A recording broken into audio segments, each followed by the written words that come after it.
রাজ্য জুড়ে উৎসবের আবহে পালিত হল সর্বভারতীয় তৃণমূল কংগ্রেসের প্রতিষ্ঠা দিবস। পূর্ব বর্ধমানের জৌগ্রামেও প্রতিষ্ঠা দিবস ঘিরে ছিল বিশেষ কর্মসূচি। জৌগ্রাম পার্টি অফিসে পতাকা উত্তোলনের মধ্য দিয়ে অনুষ্ঠানের সূচনা হয়। অনুষ্ঠানে প্রবীণ তৃণমূল নাগরিকদের উত্তরীয়, ফুল ও মেমেন্টো দিয়ে সংবর্ধনা জানানো হয়। প্রবীণ নেতারা তৃণমূলের শুরুর দিনের লড়াই ও আন্দোলনের স্মৃতিচারণ করেন। সমগ্র রাজ্য জুড়ে এভাবেই উৎসবের মধ্য দিয়ে পালিত হল তৃণমূল কংগ্রেসের প্রতিষ্ঠা দিবস।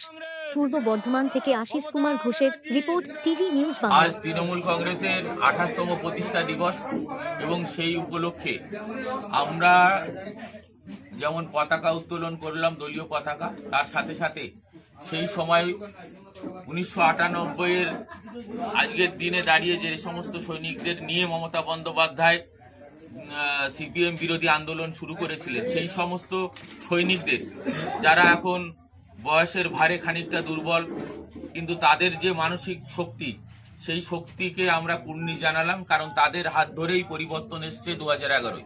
এবং সেই পরিবর্তনকে আমরা এই প্রজন্মের ছেলেদের মনে করিয়ে দেওয়ার চেষ্টা করলাম যে এনাদের জন্যই আজকে আমরা এখানে দাঁড়িয়ে আছি।